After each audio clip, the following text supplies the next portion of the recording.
말씀입니다. 저와 여러분이 한 절씩 교독을 읽겠습니다. 제가 먼저 읽겠습니다. 데오빌로 내가 먼저 쓴 글에는 무릇 예수께서 행하시며 가르치시기를 시작하심부터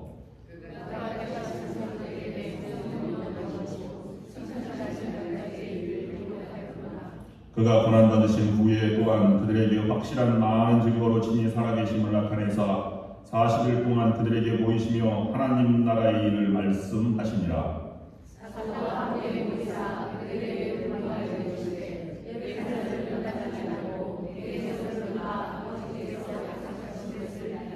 함께 요한은 물로 세례를 베풀었으나 너희는 몇 날이 되어 성령으로 세례를 받으리라 하셨느니라. 아멘. 저는 세크라멘토에 이사 와서 느낀 그 소감 중에 하나는 세크라멘토와 좋은 교회가 초대교회 안디옥 교회를 좀 닮았다 이런 생각을 해봅니다. 칭찬으로 들으면 더 감사하고요. 제 배경은 여러 흩어져 있는 곳에서 주일마다 이렇게 함께 모여서 예배드리는 그런 모임이고, 또 참석하시는 분이 헌신도가 높고 또 여기 가족별로 구성이 돼서 내 느낌으로는 이렇게 다가왔습니다. 그것은 전에 있던 교회는 교회가 다르다는 느낌으로 제가 느꼈던 부분도 있습니다.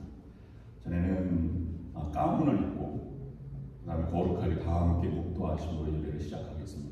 이렇게 예배를 진행해야만 했던 곳에서 그리고 가까이 교회 주변에 가까이 대부분이 사셨기 때문에 그런 생각을 해봤습니다. 그리고 여기는 좋은 교회는 일부러 오는 교회지 지나가다가 들릴 교회는 아니잖아요. 그래서 성도들이 일부러 운명무새를 잘 갖추고 그 다음에 주일날 정성스럽게 예배를 드리러 오는 모습이 있고 그렇습니다. 아름답습니다. 이제 상황연합감리교회는 120년이 됐으니까 오래됐고 가장 먼저 세운 교회니까 교인들뿐만 아니라 구글에서 이렇게 치면 가장 역사가 오래된 교회에서 가보고 싶다 이렇게 찾아오는 분들이 1년에 한 50팀 정도 됩니다. 그러니까 매주일 낯선 분들이 오시기도 하고 그렇습니다. 그래서 이제 어떤 단체나 아니면 개인적으로나 아니면 일반 학계나 이런 데서 오면 설교 끝나면 인사를 나누는데 예수 안 믿는 사람은 이렇게 인사하는 경우도 있습니다. 오늘 연설 참 좋았습니다. 학교에서 오는 분들은 또 그렇게 얘기하시대요. 오늘 강연 참 좋습니다. 천주교에서 오신 분들이 또 인사를 하는데요. 천주교회는 설교라고 안 그러잖아요. 오늘 강론 참 좋았습니다. 어느 날 스님이 참석하신 거예요. 스님은 오늘 설법이 좋았다 이렇게 얘기할까봐 겁났는데 그렇지 않고 오늘 설교 말씀 잘 들었습니다. 이렇게 인사하고 가시더라고요. 낯선 환경에 낯선 특수한 지역이다, 특수한 목회다 이렇게 생각을 해봅니다. 안디옥 교회는 예수 잘 믿고자 예루살렘의 박해를 피해서 가족이 더 낯선 곳으로 가서 정착하며 세운 교회가 안디옥 교회입니다. 안디옥 교회는 최초의 예루살렘 밖의 교회이기도 하였으며 평신도가 중심이 되어서 바나바가 목회를 하였고 바울을 초청해서 목회자가 되게 하였고 또 바울을 최초의 해외 선교사로 파송한 가장 모범적이고 열정적인 그래서 그리스도인이라고 하는 별명을 얻을 만큼의 아름다운 그런 역사를 가지고 이야기를 가지고 있는 교회가 되었습니다. 오늘 그런 이 사도행전을 묵상하면서 사도행전 강의를 많이 들어보셨겠지만 이러한 초대교회처럼 이러한 교회들이 모형이 우리가 꿈꾸는 교회가 되어야 하지 않을까 하는 생각을 해봅니다. 성령 이 강림 사건 때문에 사도행전이 출발점부터 굉장히 뜨겁게 이렇게 다가옵니다. 그래서 성령의 역사가 120명쯤 되는 신도들이 모여서 마가의 다락방에서 기도하는 중에 열흘쯤 되어서 성령이 강림하였다 이렇게 말씀을 승천한 열흘쯤 이렇게 나와 있습니다. 그런데 예루살렘 교회가 그것 때문에 시작된 것은 사실입니다. 그런데 이제 많은 분들이 묵과하고 넘어가요. 너무 그 성령, 오순절 성령 강림 사건이 크게 교회가 세워질 만큼 큰 역사, 성령의 역사가 일어났으니까 그것이 중점이 될 수밖에 없는데 그러나 우리가 많이 간과하는 것들이 있습니다. 목사님들도 아니면 잊거나 아니면 간과하거나 생략하거나 이렇게 하시는 부분들이 있는데, 지나쳐 보는 부분은 누가 이 사도행전을 기록했는가 하는 것입니다. 사도행전은 누가복음과 함께 바울과 함께 마지막까지 함께 있었던 로마에 있었던 누가 의원 누가에 의해서 쓰여졌는데, 이것은 누가가 마가의 다락방에서 너무 감동의 성령의 은혜를 받고 예루살렘 교회와 초대교회가 나가는 것을 보고 그 감격적인 이 성령의 역사를 편지 형식으로 쓰는 것이 사도행전입니다. 그러면 이 감격적인 사도행전을 쓴 이 누가의 모습을 묵상하면서 우리는 구원받은 백성들이죠. 로마서 10장 9절 말씀을 보면 내가 만일 내 입으로 예수를 주로 시인하며 또한 하나님께서 그를 죽이신 자 가운데 살리신 것을 내 마음에 믿으면 구원을 얻으리니, 내가 사람이 입으로 시인하여 의에 이르고 마음으로 믿어 의에 이르고 입으로 시인하여 구원에 이르느니라 라고 하였습니다. 구원받은 백성들입니다. 그런데 구원받았다라고 하는 입으로 시인해서 구원을 받습니다. 우리는 천국 백성입니다. 지금의 마지막이 아니라 육신의 죽음이 마지막이 아니라 영생 복락을 누릴 만한 우리가 복을 얻은 천국 시민이고 백성들입니다. 그런데 그 마음속에 찾아오는 것이 우리가 구원을 얻은 백성으로 의에 이르는 과정에 우리가 있는 것입니다. 입으로 마음으로 믿어서 예수 그리스도의 말씀을 묵상하고 그의 가르침을 묵상하고 매일 기도하면서 하나님의 영이 우리에게 임하시는 것을 보고 그 길로 걸어가야 되는 그 모습을 보면서 의에 이른다라고 하는 것은 하나님께서 내가 가는 그 길이 구도자의 길, 신앙의 길이 옳다, 옳을 있지 않을까요? 내 생각은 내가 죄인이지만 의롭다 인정한다. 그 의에 이르는 과정에 우리가 있다 하는 것입니다. 그럼 옳은 일을 하면 우리가 마음에 평강과 기쁨이 있어요. 성령의 역사를 받으면 마음에 푸근해지고 기쁘고 감격이 넘치고 평안합니다. 그래서 그리스도의 복음을 전하는 복음의 사도가 되어간다고 하는 것입니다. 돌이켜보면 우리는 그만한 의롭다 인정받을 만한 자격이 못 됩니다. 세상에 잘난 사람들도 많은데 나 같은 사람을 세워서 하나님의 의를 힘입도록 하는 것이 생각해보면 볼수록 놀라운 일입니다. 그리고 똑똑한 사람들도 많은데 부족한 나를 들어서 선택하셨다는 말을 그 말씀을 생각할 때마다 부끄러울 정도입니다. 우리는 그렇게 부족한 분들인데 하나님이 불러주신 것입니다. 그래서 이 자리에 나와서 예배를 드리고 있는 것이죠.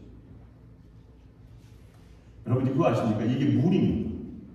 생수겠지요. 근데 이제 예전에는 이걸 수돗물을 받았습니다. 그래서 수돗물을 우리가 받아 마셨지. 영어로는 탭 워터라고 하지.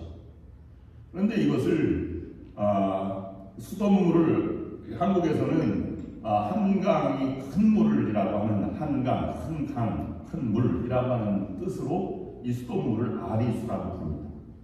그런데 여러분 이 수돗물이 그냥 맹물이라고 우리가 부르죠. 아무것도 안 탔으니까. 근데 여기에 조금만 다른 요소를 넣으면 전혀 다른 물입니다. 소금을 넣으면 무슨 물이 되죠? 소금물이 되죠. 양말은 아무 상관없습니다. 설탕을 넣으면 이 물은 설탕물이라고 불립니다. 우리 예수에 있는 사람들 동일한 인생과 마찬가지입니다. 인생도 그의 하는 방향에 따라서 사람이 불리는 게 다릅니다. 병이 조금만 들어도 병든 사람이라고 부르는 것과 마찬가지입니다. 육신에만 관점이 있는 사람을 육의 사람이라고 말을 하기도 합니다. 나는 예수를 구주로 믿고 하나님 그리스도의 말씀을 따라 살려고 그리스도 영이 내게 임한 사람이다. 내가 그리스도를 주님이다 라고 고백한 사람, 그 사람은 우리는 예수의 사람 또는 신앙인 이렇게 그리스도인이라고 합니다. 그가 얼마나 신실하고 얼마나 그 믿음이 좋고 크고 놀라운지는 상관없습니다. 그 자체가 양과는 상관없이 그리스도인이라 불리우게 된다는 사실입니다. 그렇다면 사도 바울은 그 말씀을 로마서 8장 9절 말씀에서 이렇게 말했습니다. 만일 너희 속에 하나님의 영이 거하시면 너희가 육신에 있지 아니하고 영에 있나니 누구든지 그리스도의 영이 없으면 그리스도의 사람이 아니니라. 여러분 예수 그리스도를 주님으로 모신다, 고백한다, 이것이 쉽지만 우리들은 굉장히 쉬워요. 하나님 백성으로 천국 백성이 되는 것, 그리스도인 되는 것 너무나 가볍게 생각합니다. 그런데 그렇지 않습니다. 목회하다 보면 여러 죽음을, 제가 임종을 많은 사람을 경험해 왔는데요. 마지막 순간에 이렇게 묻습니다. 예수 구원받은 확신이 있습니까? 마지막 상담 속에 많이 떨고 두렵고 이렇게 합니다. 그런데 예수님을 주님으로 고백하지 못한 그리스도인들이 의외로 많습니다. 이것은 진정한 우리의 삶의 모습이 어떠한지, 내가 정말 예수 그리스도의 영이 있는지, 나는 은혜로운 사람이 천국 백성인지 되돌아보게 하는 그런 말씀입니다. 그렇다면 우리는 사도행전은 평범한 사람들의 이야기지만 예수 그리스도의 영이 들어감으로써 그의 삶이 전적으로 바뀌어져 가고 있습니다. 한 번에 바뀐 것이 아니고 오순절 성령 사건, 강림 사건만 있었다고 해서 바뀐 것이 아니라 그때부터 시점이 되어서 하나님이 이끌어가시는 길로 변화된, 보통 사람들이 변화된 길로 초청하고 그 이야기를 기록한 것이 사도행전입니다. 뭐 평범한 사람들이라고 보기에도 너무 과한 것이지요. 어떻게 보면 초대교회는 가장 많은 부분을 차지했던 것이 평민들이 아니라 노예들이었고, 오네시모 같은 노예들이었고, 또는 이름 없는 여인들이 역사를 이끌어갔던 것을 보면 우리보다 더 못한 그런 신분의 사람들입니다. 그렇다고 해서 초대교회 성도들이 안디옥 교회처럼 아니면 모든 교회처럼 완벽했느냐 하면 그렇지 않습니다. 사람 사는 곳이기 때문에 하나님의 영이 임했다고 해서 모두가 다 거룩한 삶을 살아가는 것이 아니라 일곱 집사, 이 집사라고 하는 말은 예루살렘 교회의 교역자를 얘기하는 것입니다. 집사, 목사, 엘더 목사 이렇게 나올 때 그런 것처럼 일곱 집사를 선택해서 구제를 나누기로 했는데 사실 사도행전에 보면 구제를 한 집사가 없고 다 말씀을 증거했습니다. 빌립은 사마리아까지 전도하고 이렇게 했으니까요. 그런데 그 일곱 집사 중에 하나는 니골라라고 하는 집사님은 이단으로 빠지기도 하여서 혼란을 가져오게 되었습니다. 전도 때문에 바울과 싸운 실라와 바나바도 있고 전도여행도 도망갔던 나아가도 기록하고 있습니다. 분을 내는 베드로도 있었고 사도들의 회의, 따로 모이는 회의도 있었습니다. 그러나 공통된 것은 그들은 하나님의 영으로, 하나님이 인도하시는 방향으로 조금씩 변화되어 갔다는 사실입니다. 그래서 이방 선교를 받아들이고 끊임없이 변화되어가는 초대교회 모습을 통해서 우리가 얼마만큼 변해가야 하는가 하는 것을 생각해 보게 됩니다. 사도행전의 처음 교회는 평범한 사람들이었지만 그리스도의 공동체로서 그가 변화된 시점에 가져서 크게 달라진 것이었는데요. 오늘 이 1절, 2절, 3절 말씀을 중심으로 해서 초대교회가 그래도 달라지기 시작한, 누가가 보기에 초대교회 성도들은 오순절 성령 강림 사건 이후에 달라지기 시작한 시점을 4가지, 적어도 그리스도인들은, 그리스도의 영역을 가진 사람은 달라졌다, 이렇게 묵상하고 그 교훈을 우리가 받으려고 합니다. 첫 번째는 초대교회 성도들은 약속을 기다리는 사람들이었다는 것입니다.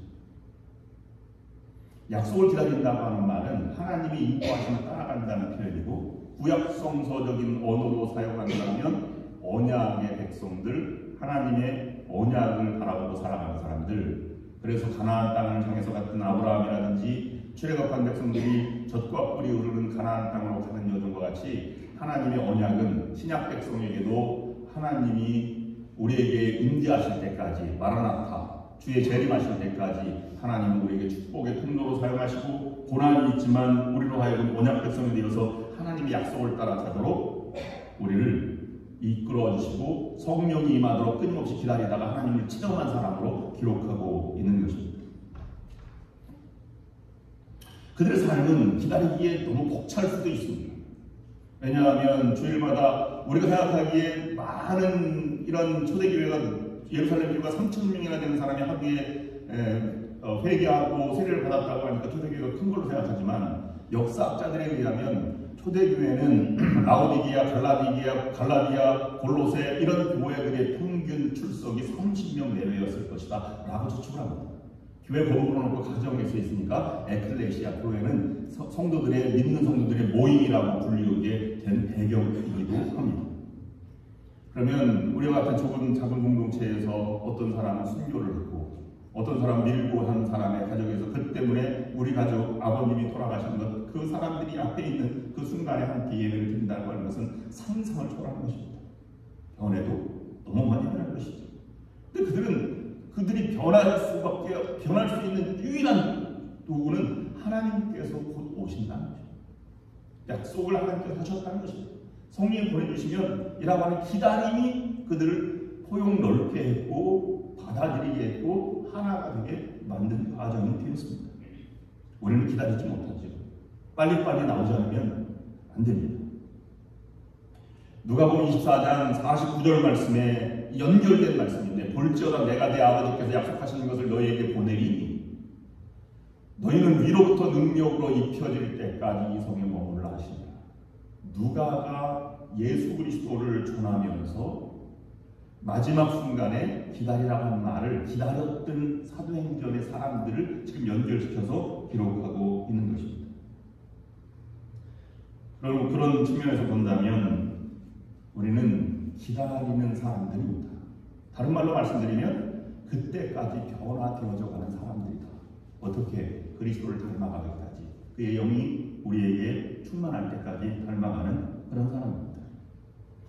그러면 그리스도를 믿으면 누가복음의 입장이나 사도행전의 입장을 보면 그리스도를 믿으면 변화될 것이 당연합니다. 왜냐하면 하나님의 관점으로 바뀌었으니까, 영이 바뀌었으니까 새롭게 생각하죠. 오히려 예수 믿는다고 하면서 변화 안 되는 것이 오히려 기적이지.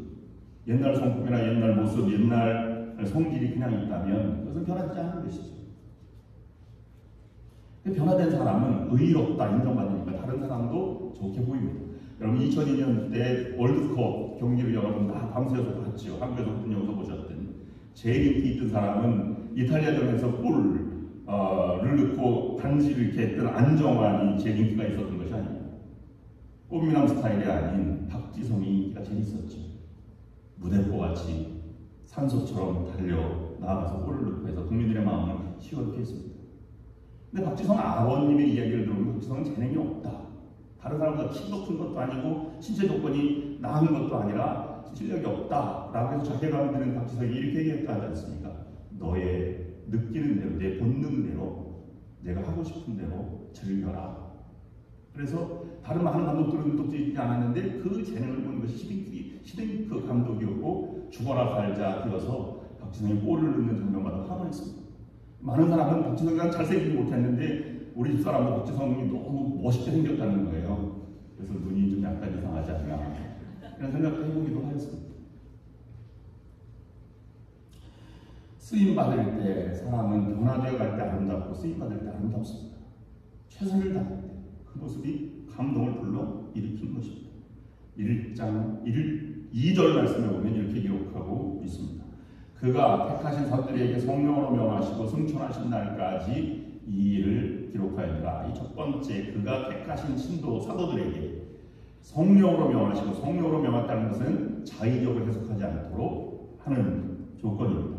그래서 초대교회 성도들은 약속을 기다리면서 용납하고 넓게 하나님의 영으로 변화되어가는 그런 공동체였던 것입니다. 우리들도 받아들이십시오. 용납하고 멋있게 봐주십시오. 다 하나님 사랑하는 하나님의 왕자와 공주입니다. 나중에 결론부분에 말씀드리지만 이게 어려울 수가 있어요. 어려울 때일수록 그것이 빛이 바라는 것이 신앙의 모습입니다. 두 번째 초대교회 성도들이 다른 것은 그들은 예수의 영이 임함부터 무엇이 달랐냐면 보는 눈이 달라졌어요. 그래서 안전뱅이를 보고 막 하나님이 보이고 일어나라 이렇게 말할 정도로, 사도들도 그런 반면에 제자들뿐만 아니라 일반 성도, 사도들, 일반 백성, 교인들도 보는 눈이 달라졌습니다. 여러분, 사람은 보는 것에 따라서 다르게 사람이 보입니다. 그래서 보는 사람의 입장에 따라서, 위치에 따라서, 감정에 따라서, 기분에 따라서, 이런 것에 따라서 다른 사람이 다르게 보여요. 대체적으로 보면 세 가지 보는 눈이 있습니다. 첫 번째로는요, 있는 그대로보다 다른 사람을 낮게 보는 것입니다. 왜냐하면 선입견이라고 하는 게 있어서 처음 만났을 때 나보다 좀 지위가 높다거나 멋있게 생겼다거나 아니면 옷을 잘 입었다거나 그러면 기가 죽습니다. 근데 나보다 좀 약간 못돼 보인다, 아니면 키가 작거나 그러면 얕잡아 버리는 경우가 있습니다. 어쩔 수 없는 것이 보이는데 어떻게 합니까? 그런 경우를 보아서 그것을 극복하기 위해서 옷을 잘 입거나 아니면 뭐 화장을 하거나 이렇게 하는 것이죠. 그런데 다른 사람을 낮게 보는 것이 첫 번째입니다. 내가 높다고 하는 자의식 때문에 그렇습니다. 근데 보다 중요한 것은 다른 사람의 낮게 보는 것이 아니라 내가 낮아져서 내 죄를 바라보는 것이 먼저 순서입니다. 그래서 여러분 초대교회 보면 회개했다 아니면 자복했다 이런 표현이 많이 나오는데 내가 내 잘못, 내 부끄러움, 내 교만, 내 죄를 먼저 보았다는 것입니다. 그것이 다르게 볼 첫 번째 과정입니다. 보잘것없는 사람이라도 처음에는 잘 본다고 하지만 이게 잘 보아지지 않습니다. 어린아이가 막 잘못하면 잘 봤다가도 막 야단치고 그럽니다. 그 아이가 나중에 어떻게 될지 모르고 그렇게 야단치기도 합니다. 우리는 울타리 2개 안에 산다 이렇게 신학자들은 표현해요. 저도 그에 동의합니다. 울타리가 하나는 육신의 울타리입니다. 육신의 울타리는 아담에부터 나와서 창조 때부터 선악을 알게 하는 나무 실과를 따먹고 우리는 원죄 죄인이 되었습니다. 그래서 이것은 내가 바꿀 수 있는 것, 출생을 바꿀 수 없듯이 우리가 육신의 죄, 내 죄성, 원죄를 바꿀 수 없습니다. 하나님을 무시하고 내 뜻대로 살아가려고 하는 것이 원죄의 기본적인 그러한 모습입니다. 그런데 그 울타리에서 빠져나와서 다른 곳을 찾아가는 사람이 있습니다. 이들은 그리스도를 따라 사는 사람들이라 해서 그리스도인들이라고 부릅니다. 세상의 육적인 울타리는 거부할 수 없고 자동적으로 같지만 그러나 그리스도인이라고 하는 울타리는 또 다른 내 결단과 하나님의 인도하심과 은혜와 내 그런 의지대로 움직여지는 것입니다. 그래서 은혜의 지배를 받는 본인이 자각하게 되는 것입니다. 그러면 자동적으로 하나님의 은혜 아래 살아가는 사람은 은혜 아래 자기 죄성을 보고 그 다음에 성령을 의지하며 자신의 판단과 생각을 접으며 회개하며 살아가는 존재가 되는 것입니다. 그 두 번째, 첫 번째는 있는 것보다 낮게 보는 것이고요. 두 번째는 있는 그대로 보는 것입니다. 객관적으로 본다. 나는 객관적으로 봐. 라고 이렇게 얘기합니다. 여러분 객관적으로 보면 사람이 아름답습니다. 왜냐하면 창조물이기 때문에 그렇습니다. 자연도 아름다운 것은 객관적으로 보여지기 때문에 사심이 없기 때문에 아름답게 보이는 것입니다. 우리는 사람도 있는 그대로 보면 아름다워 보여야 됩니다. 이런 아직도 부족한 모습이 보여도 저 사람은 아직도 완공되지 않아서 그럴 뿐이지 하나님의 창조물이다 라고 보는 연습을 해보시길 바랍니다. 하나님이 나를 보는 순간에 그것은 그렇게 인정할 수밖에 없습니다. 나같이 부족한 중에도 하나님이 괜찮다 얘야. 그 정도면 충분해. 나도 내 마음 잘 알고 있다. 그러니 용기를 내서 일어서 라고 하나님이 나를 부르신다면 나도 다른 사람이 그렇게 바라볼 수 있는 분이 되어야 하는 것이지. 그리스도인이라고 하는 것은 자신에게 부어진 하나님의 은총, 하나님의 영을 알아보는 사람입니다. 그래서 그런 사람들은 아무리 힘들어도 품위를 잃지 않습니다. 아무리 억울해도 화를 내지 않습니다. 뚜껑이 열리지 않습니다.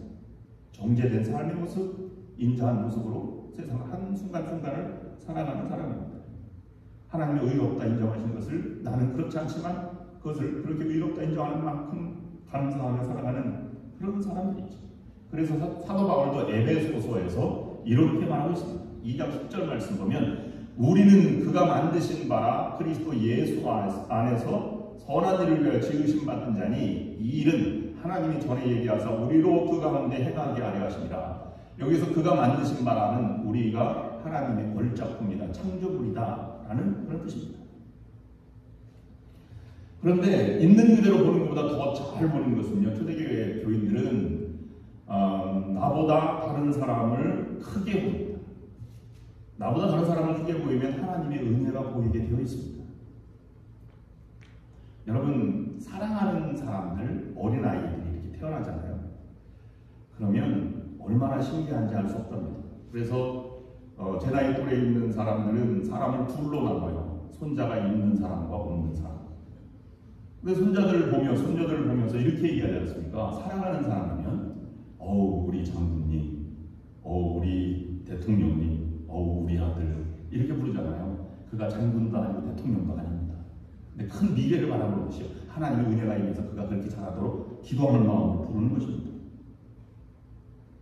하나님이 이루어주신 바라보는 관점이 세 가지인데, 낮게 보든지 있는 그대로 보든지 높이 보든지 이런 관점인데, 그러면 이 셋 중에 어느 것이 옳을까 어느 것이 그럴까요? 하나만 선택하면 될까요? 그렇지 않습니다. 세 개를 동시에 볼 수 있는 눈이 있어야만 합니다. 그래서 이 세 가지 시제 아직도 이루어지지 않은 상태, 과거 아니면 지금은 구원의 현재 시제로 살아가는 이 공사 중인 상태, 아니면 청사진처럼 확정된 공사의 계획을 가지고 있는 미래, 이렇게 세 가지로 바라볼 수 있습니다. 그러면 이 세 가지 중에서 그러면 한 가지만 선택하면 독단적으로 바라보게 됩니다. 그러나 보는 관점에 따라서 결과는 달라지게 됩니다. 내 중심으로 보면 작게 보이고요. 내가 우주보다 크기 때문에 내 중심으로 보면 다른 사람이 작게 보이는 것입니다. 내 목숨이 천하보다 귀중하기 때문에 내 중심으로 보면 다른 사람이 작게 보이고요. 아니면 상대편 입장에서 보면 그가 하나님의 중심이니까, 우주의 중심이니까 그가 작고 그가 크게 보이는 것입니다. 하나를 선택한다 보면 객관적으로 보면 진면목을 볼 수가 없습니다. 그 다음에 너무 주관적으로 보면 너무 교만하고 교제가 이루어지지 않습니다. 근데 다른 사람만 높게 바라보면 줏대 없는 사람이 됩니다. 세 가지 관점을 잘 조화롭게 해서 나는 작게 보고 다른 사람을 크게 보고 객관적으로 잘 조화롭게 나아가는 것이 필요한 것입니다. 초대교회는 이와 같은 관점의 사람들로 모였다, 이렇게 우리가 볼 수 있습니다. 오늘 로마에는 핍박받는 그리스도인들에 대해서 이렇게 기록했습니다. 그들은 육신을 입었으나 육신에 대한 삶을 살지 않는다. 그들은 지상에서 나날을 살아가지만 천국 시민이다. 그들은 규정된 법률을 준수하지만 동시에 그들의 삶은 법률을 능가한다. 21세기 최고의 영성가라고 하는 존 미기어라고 하는 사람은 사도행전을 묵상하면서 이렇게 기록했습니다. 신자들은 순종하고 복종했으나 그들의 공경과 복종의 행위는 단순한 순종을 넘어섰다. 베드로가 권고한 것처럼 신자들이 부당한 지도자들을 향해 존경의 행동으로 반응하자 지도자들은 당황했고 주님에게 돌아오는 이들도 생겼다라고 기록하고 있습니다. 그렇다면 세 번째 그들이 바라보는 관점은, 그들은 단점을 보지 않았어요. 내 단점을 보지만 다른 사람에게 장점만 보아서 그들은 은혜의 세계만 바라보고 나아갔습니다. 그래서 약속을 기다리면 언젠가는 은혜의 세계가 펼쳐질 것이다, 언젠가는 주님이 재림하는 온전한 세계가 올 것이다 라고 하는 것을 그들은 기다리고 살아갔다고 하는 것입니다. 그런데 1절부터 3절까지의 말씀을 다시 읽어보면 이렇습니다. 데오빌로여, 내가 먼저 쓴 글에는 무릇 예수의 행하시며 가르치시기를 시작하신부터 그의 택하신 사도들에게 성령으로 명하시고 승천하신 날까지 이를 기록하였노라. 해받으신 후에 또한 저희들에게 확실한 많은 증거로 친히 사심을 나타내사 40일 동안 저에게 보이시며 하나님 나라의 일을 말씀하시니라. 아멘. 여기에서 내가라고 하는, 내가 먼저 쓴 글에 내가라고 하는 말은 누가를 말하는 것이고, 그 다음에 먼저 쓴 글은 누가복음을 말하는 것이고, 데오빌로라고 하는 것은 수신자를 말하는 것입니다. 그 수신자를 말한다고 하면 이 사도행전의 형식은 편지 형식으로 되어 있다는 것입니다. 누가복음은 몇 장으로 되어 있죠? 24장. 사도행전은 몇 장으로 되어 있죠? 28장. 그래서 사도행전 28장인데 29장 사도행전을 써가자 이렇게 표를 붙이고 나가는 교회들도 있습니다. 그런데 여러분, 이 데오빌로라고 하는 사람이 편지를 쓰는데, 여러분 편지가 그러면 총 52장이 되잖아요. 52장의 편지를 쓰는 것이 쉬운 것이 아닙니다. 여러분 연애 편지 써보시지 않지만 좋아하지 않으면 편지도 안 써지고요. 연애 편지는 더 쓰기 힘들고, 군인들에게 여러분 입문편지 써봤지만 입문편지 한 줄 쓰고 한 페이지 넘기기도 어렵습니다. 편지를 그만큼 어려운 것이죠. 그게 52장이나 썼다는 것은 이 열정이 얼마나 대단하고 뜨거운 가슴으로 써갔는가라고 말하고 있습니다. 여러분 사도 바울이 에베소서 2장 1절부터 14절까지 있는데요. 14절까지 딱 썼어. 너무 감격스러운, 막 구원받은 게 너무 감격스러워 썼는데, 사도 바울이 쓴 에베소서 2장은 원어로 보면 한마디도 쉼표도 없이 한 문장입니다. 14절까지. 그냥 쭉 얘기합니다. 너무 실시간도 없이 그냥 금박한 감격을 얘기하는 그런 것입니다. 마치 그것과 비슷하게 이 누가는 글을 써가고 있는 것입니다. 근데 누구냐면 데오빌로라고 하는 것은 헬라식입니다. 첫 번째로는 데오빌로는 이방인이었습니다. 근데 이방인이 이런 이방인에게 그 누가는 데오빌로 각하 이렇게 이 누가복음에 시작을 하고 있습니다. 근데 이 각하라고 하는 말, 데오빌로도 헬라식 이름이고 각하라고 하는 말은 보통 총리, 총독 이상의 사람들에만 붙이는 것이죠. 그렇다고 한다면 여기에 보면 이방인임에 틀림없습니다. 그 이방인에게 자기의 복음을 전하는, 뭐 유대인들에게 호의적이었든지 어쨌든지 이렇게 보내는 것이 바로 이 편지의 내용입니다. 심정적으로 살아가기 어려운 이 데오빌로에게 보내는 편지 형식이 첫 번째다라고 하는 것을 보면, 두 번째 형식은 데오빌로라고 하는 뜻입니다. 이 데오빌로라고 하는 뜻은, 데오라고 하는 것은 하나님을 나타내는 데오스에서 출발하고, 그 다음에 사랑 또는 필리아, 사랑이죠. 네, 필러스, 사랑 또는 친구, 우정을 나타내는 말. 그래서 데오빌로는 하나님을 사랑하는 자 또는 하나님이 사랑하는 자, 하나님의 친구된 자, 이런 뜻입니다. 누가는 이방인에게 보내면서 자신이 낮고 천한 예수 그리스도를 영접할 수 없는 부족한 이방인 같은 나에게도 하나님이 임했다면, 이방인 데오빌로 각하도 예수 그리스도를 믿고 그리스도인이 되어야 함을 얘기하는 것이고, 내가 은혜로 주님의 사랑을 믿게 된 다른 데오빌로였기 때문에 그런 복음을 전하는 의미에서 사도행전을 기록하고 있다고 볼 수 있습니다. 그렇다면 이 사도행전 1장에서 데오빌로에게 보낸 편지에서 우리에게 예수 그리스도의 영을 가진 우리가 마지막으로 초대교회인들이 달라진 것과 우리가 달라진 것은 무엇이냐, 배울 복음은 무엇이냐 하는 두 가지. 은혜를 전하는 자죠. 초대교회는 그래서 보는 눈이 달라져서 은혜만을 전했는데, 은혜만을 전하는 것을 어떤 형식으로 변했냐면 복음을 전하는 사람, 복음 증거, 전도하는 사람으로 변했습니다. 어느 도시에 가든 가장 먼저 복음을 전했고 교회를 세웠고 이렇게 나아가는 것이 이 초대교회 성도들의 삶의 모습입니다. 그럼 우리들도 복음을, 은혜를 전하고 복음을 전하면서 우리가 취해야 될 태도는 두 가지입니다. 첫 번째는 먼저 우리가 이방인 데오빌로였다는 사실을 고백하는 것입니다. 누가처럼 말입니다. 내가 복음 아래 무릎을 꿇는 것이 먼저입니다. 여러분 정말 하나님의 사랑을 받은 자입니다. 그렇다면 먼저 내가 하나님의 사랑을 받을 수 없는 부족한 이방인이었음을 고백해야만 합니다. 그렇게 할 수밖에 없는 것입니다. 내가 세상의 노예요, 다른 사람의 노예요, 즐거움의 노예요, 종이었다. 나는 하나님께 빚진 자다 라고 하는 심경으로 나아가는 것입니다. 내가 결코 가진 자, 기득권자, 높은 자가 아니라, 강한 자가 아니라 아무 권리도 없고 약하기 짝이 없는 자라는 사실을 우리가 인식하며 출발하는 것입니다. 스스로 내가 제사장이 되어서, 레인이 되어서 판단하거나 다른 사람을 바라보면 안 됩니다. 나는 세리라는 고백이 먼저 되어야 하는 것입니다. 더 나아가서는 나는 가난한 여인이다, 부스러기라도 주워먹는 여인이다 라고 하는 자세, 나는 옷자락을 만지면 좋겠다라고 하는 혈병 앓는 여인과 같은 존재라고 하는 것을 고백해야 하는 것입니다.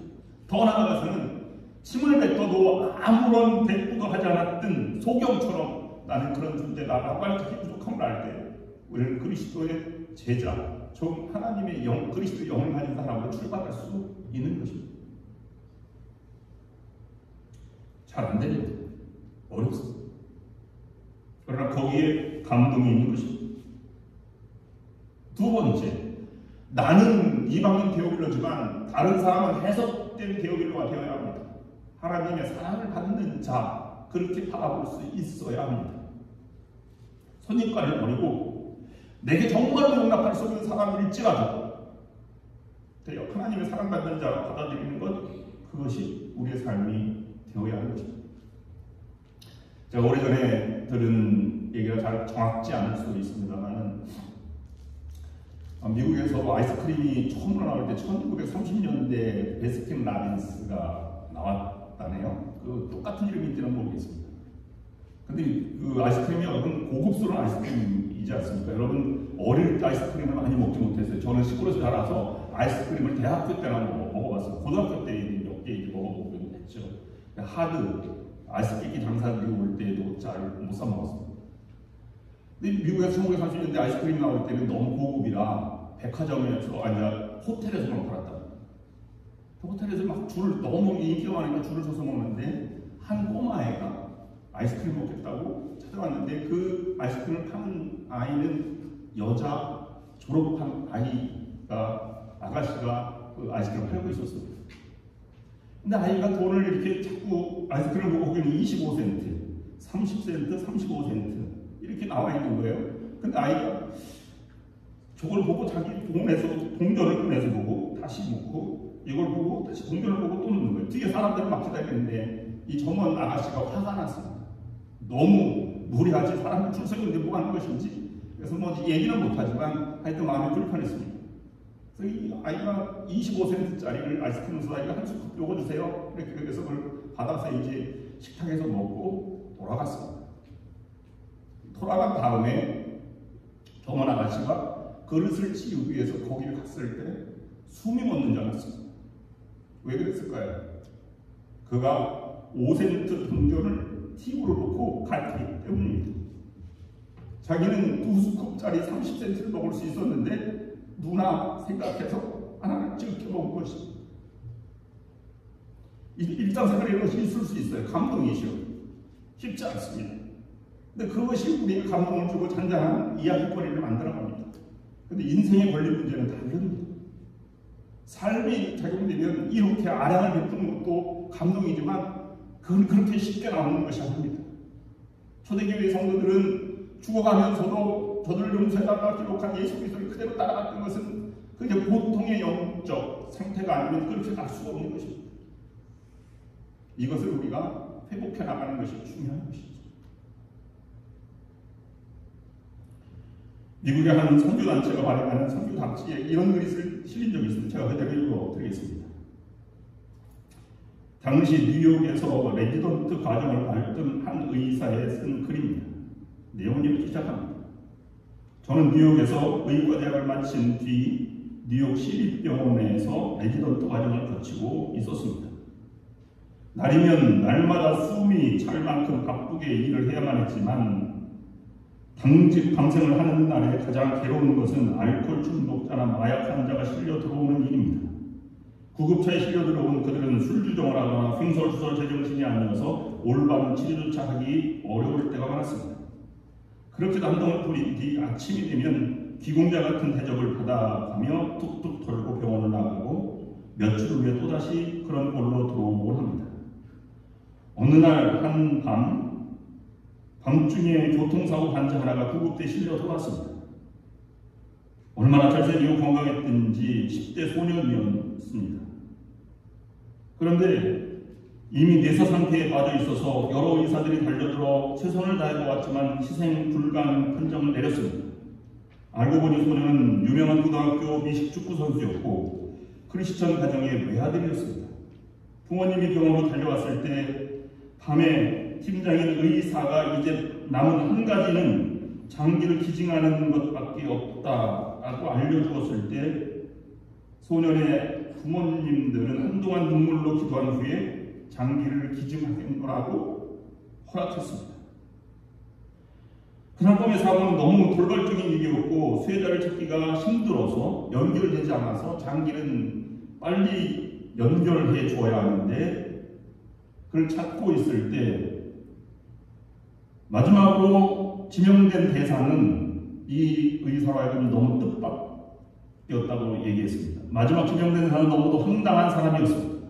그는 마약과 알코올, 폭력, 게다가 강간 현행범으로 수없이 교도소에 드나들면서 가족들에게조차 지울 수 없는 상처를 주었던, 그래서 의사들도 고개를 젓곤 하던 그야말로 막장 인간이었습니다. 지금 신장을 비롯하여 내장이 엉망이 되어 병원에 들어와 있었던 것입니다. 나는 하도 기가 막히고 흥분되어 팀장이 상대 의사에게 항의하듯이 말했습니다. 세상에 저렇게 아름답고 훌륭한 소년의 생명을 그런 파렴치한 인간에게 주다니 이것은 도무지 사례 맞지 않습니다. 그 쓰레기 같은 인간에게 이런 생명과 이런 수고를 준다 한들 또 밖으로 나가면 똑같은 범죄나 저지를 일이 아닙니까? 그러나 선배 의사는 묵묵하게 수술을 준비하고 있었고 나는 계속해서 분개하며 불평을 했습니다. 그러자 그 선배는 정색을 하고 내 앞에 섰습니다. 형제여, 우리는 하나님이 하시는 일을 막을 권리가 없습니다. 이 사람이 우리 눈에는 쓰레기같이 보이지만 하나님께는 그도 또한 아들이지. 이때와 이 기회는 하나님이 그분만의 것이고 또 이 사람이 자기의 남은 생명을 어떻게 쓸지는 우리는 알 수 없습니다. 하나님 앞에서 인간은 공평한 존재인 것이지. 우리는 지금 하나님의 도구로 일하는 것 뿐입니다. 장기 이식 수술을 끝냈을 때 아침이 되었습니다. 아침 햇빛 속에 누워있는 환자의 얼굴에서 나는 하나님의 얼굴을 보았습니다. 이제야 비로소 제가 눈을 뜨는 순간이었습니다. 아버지께서 약속하신 것을 기다리라. 이 말이 어떤 의미인지 우리가 어떻게 그분의 이 아침에도 만져주심과 또 시가 있습니다. 나아가서 우리도 그런 삶을 살라고 우리를 불러주시고 그리스도의 영을 우리에게 주고 계신 것입니다. 사도행전은 성령의 행전입니다. 더불어서 그 성령의 행전을 통해서 나타나는 것은 사랑입니다. 사랑의 행전이라고도 부릅니다. 다른 말로 말씀드리면 사도행전은 변화의 이야기입니다. 바로 저와 여러분 우리 모두의 변화의 이야기입니다. 예수의 영을 가진 우리들이 모두 될 수 있기를 주님의 이름으로 축원합니다. 기도하시겠습니다. 하나님의 눈으로 세상을 바라보게 하옵소서. 우리 주변의 모든 것을 하나님의 사랑하는 존재로 바라보게 하옵소서. 그래서 성령이 충만한 은혜를 전하는 믿음의 성도가 되게 하옵소서. 예수 그리스도의 이름으로 기도드립니다. 아멘. 이제 우리 주 예수 그리스도의 구원하신 은혜와 전능하신 하나님 아버지의 그 크신 사랑하심과 우리와 언제나 동행하셔서 힘과 용기를 주시는 성령의 역사, 인도, 교통하심과 오늘 말씀을 들고 믿음으로 담대하게 하나님의 자녀로 살아가기를 결단하며 세상으로 나아가는 모든 성도들과 저들의 가정, 하는 모든 일 위해 지금부터 영원토록 함께하옵시기를 간절히 축원하옵나이다.